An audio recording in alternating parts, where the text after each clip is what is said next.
جو مایوس کن حالات ہیں جن سے ہم دو چار ہیں، ان میں ہمارا حال یہ ہے کہ سمجھنے دے مجھے اے نا امیدی کیا قیامت ہے کہ دامان خیال یار چھوٹا جائے ہے مجھ سے، امید کا دامن ہاتھ سے چھوٹ جاتا، کیسے حالات سیدھے ہو جائیں گے، کیسے خلافت آ جائے گی۔ جیسے قرآن مجید میں تذکرہ ہے، جب پہلی مرتبہ یروشلم کو برباد کیا ہے نبوکدنضر نے، حضرت عزیر جب آئے ہیں وہاں دیکھا شہر کو کوئی متنفس نہیں، کوئی دو اینٹیں سلامت نہیں، ان کی زبان سے الفاظ نکل گئے انا یحیی ھذہ اللہ بعد موتھا، یہ بستی جو ایسے ویران ہو گئی اللہ اسے کیسے دوبارہ زندہ کرے گا۔ سورہ بقرہ میں واقعہ مذکور ہے، میں صرف حوالہ دے رہا ہوں۔ آج وہی حال ہمیں نظر آ رہا ہے، دنیا میں خلافت کیسے آ جائے گی؟ یہاں تو ڈنکا بج رہا ہے امریکہ کا، یہاں تو طاقت وہ ہے، اسرائیل کا خنجر جو ہے عالم عرب میں گھپا ہوا ہے، اور غیر عرب مسلم ورلڈ میں بھارت کا خنجر، اور دونوں خنجر کا نشان ہے۔ کبھی نقشہ دیکھا ہو، اسرائیل تو واقعتاً خنجر کے مانند تھا، جب تک یہ ویسٹ بینک شامل نہیں ہوا تھا اس کی شکل بالکل خنجر کی، اوپر دستہ اور نیچے وہ پھل، عالم عرب کے سینے میں پیوست۔ یہی بھارت کا حال ہے، آپ نقشہ دیکھیے، کشمیر خنجر کے دستے کے مانند ہے اور نیچے وہ تکون جا رہی ہے، اور اسی نے جدا کیا ہے عالم اسلام کا ایک حصہ جو مغربی پاکستان کے ساتھ ہو گیا، اور وہ جو بنگال مشرقی پاکستان سے ہوتے ہوئے انڈونیشیا ملائیشیا علیحدہ ہو گئے۔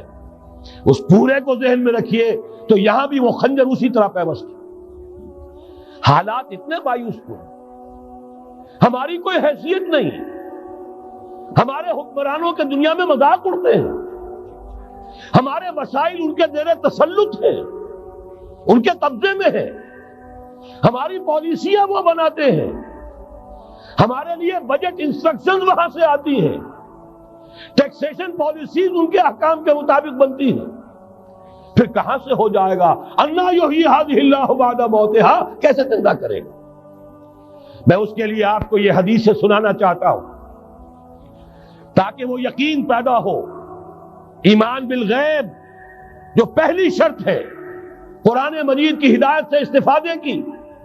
الف لام میم ذالک الکتاب لا ریب فیہ ھدی للمتقین الذین یؤمنون بالغیب۔ نبی نے خبر دی صلی اللہ علیہ وسلم، اور آپ نے اپنی تاریخ، اپنی امت کی کل تاریخ کے 5 ادوار گنا دیے۔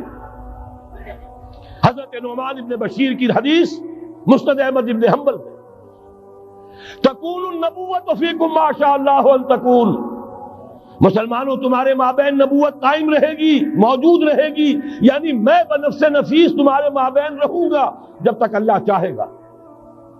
ثم یرفع اللہ اذا شاء یرفعها، پھر جب اللہ چاہے گا نبوت کو اٹھا لے گا، یعنی میرا انتقال ہو جائے گا۔ دوسرے دور کی خبر دی،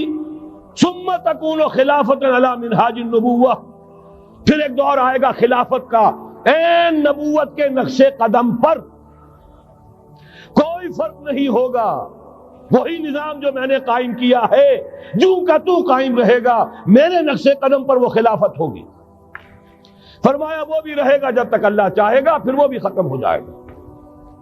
پھر فرمایا تیسرا دور آئے گا، ثم تکون ملکن عاضا، ظالم ملوکیت، بادشاہی، محل بنیں گے، ٹھاٹ جمیں گے، ظلم کا سکہ رواں ہوگا، ناجائز قتل ہوں گے۔ حجاج ابن یوسف کے ہاتھوں سینکڑوں تابعی محمد ابن قاسم بلا کر شہید کر دیے گئے، ورنہ اسی وقت پورا یہ جزیرہ نما ہند جو ہے،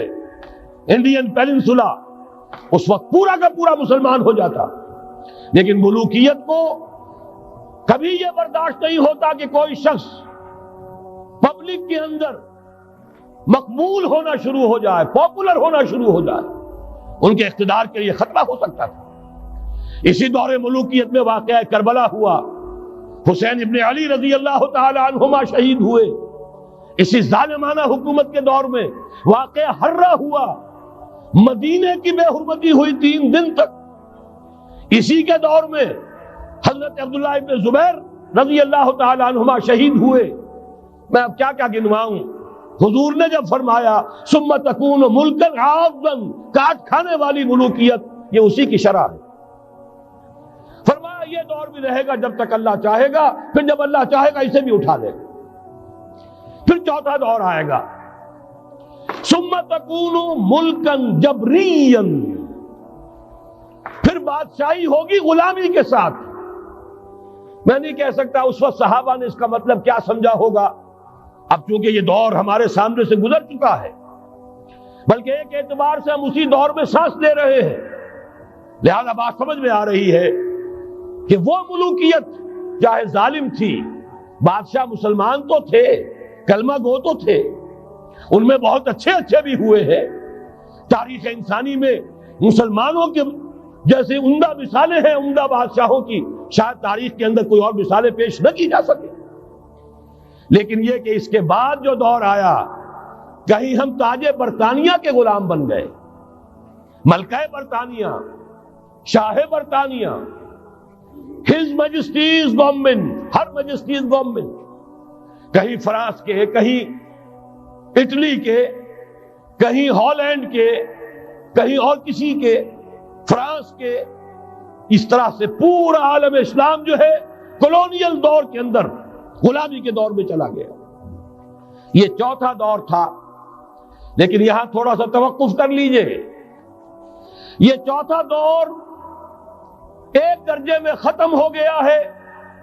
کہتے ہیں دنیا والے کولونیل دور ختم ہو گیا، حقیقت میں ختم نہیں ہوا، براہ راست حکمرانی ختم ہوئی ہے، انڈائریکٹ رول جاری ہے، ریموٹ کنٹرول کے ذریعے سے وہی حکومت کر رہے ہیں، بٹن وہی سے دبتے ہیں، ہم جا کر جھولیاں انہی کے سامنے پسارتے ہیں، انہی سے کبھی سرمایہ کاری کی بھیک مانگتے ہیں، کبھی قرضوں کی بھیک مانگتے ہیں، ان کے چشم ابرو کے اشاروں کے منتظر رہتے ہیں، ہماری جنگ اور صلح ان کے تابع ہے، ہمارے تمام وسائل ان کے تسلط میں ہیں۔ وہ دور ابھی ختم نہیں ہوا، فرق صرف یہ ہے پہلے براہ راست حاکم تھے، آج بالواسطہ حاکم ہیں۔ لیکن حضور نے فرمایا صلی اللہ علیہ وسلم یہ دور بھی ختم ہو کر رہے گا۔ یوں سمجھیے جیسے کراچی میں لانڈی کورنگی میں کئی نمبر آتے ہیں بسوں میں، Karachi Landhi number 1، Landhi number 2، Landhi number 3، پھر کہیں 3.5 بھی ہوتا ہے۔ آج ہم بیچ میں کھڑے ہیں اس چوتھے دور کے، کہ حضور کے قول کے مطابق ملکن جبرین، یا دور ابھی جاری ہے، نصف ختم ہو گیا ہے، نصف ابھی باقی۔ لیکن ایک بات تو بڑی تلخ ہے، ابھی بقیہ نصف میں بڑی قیامتیں گزرنے والی ہیں، اسی بقیہ نصف میں وہ معرکہ پیش آنے والا ہے، اسی میں وہ ملاحم ہوں گے، اسی میں وہ الملحمۃ العظمیٰ ہوگی، اسی میں دجال اکبر کا ظہور ہوگا، اس میں ہمارے اوپر تکالیف اور مصائب ابھی اور اس کے سائے گہرے ہوں گے، اور کچھ روز سزاؤں سے لہو برسے گا، اور غمناک یہ تاریک اندھیرے ہوں گے، لیکن اس کے بعد فرمان نبوت پوری شان کے ساتھ ظاہر ہوگا۔ ثم تکون خلافۃ علی منہاج النبوہ، پھر دور آئے گا خلافت علی منہاج النبوہ کا، دوبارہ وہی دور، بین ہی وہ نظام جو محمد رسول اللہ نے قائم فرمایا صلی اللہ علیہ وسلم، دنیا میں دوبارہ قائم ہو کر رہے گا۔ میرے کئی دوستوں نے کہا ہو کر رہے گا، میں یقین کے ساتھ کہتا ہوں ہو کر رہے گا، صرف یہ کہ ہم یہ نہیں کہہ سکتے ابھی اس میں کتنی دیر ہے۔ جیسے قرآن مجید میں کئی جگہ حضور سے کہلوایا گیا، نبی کہہ دیجئے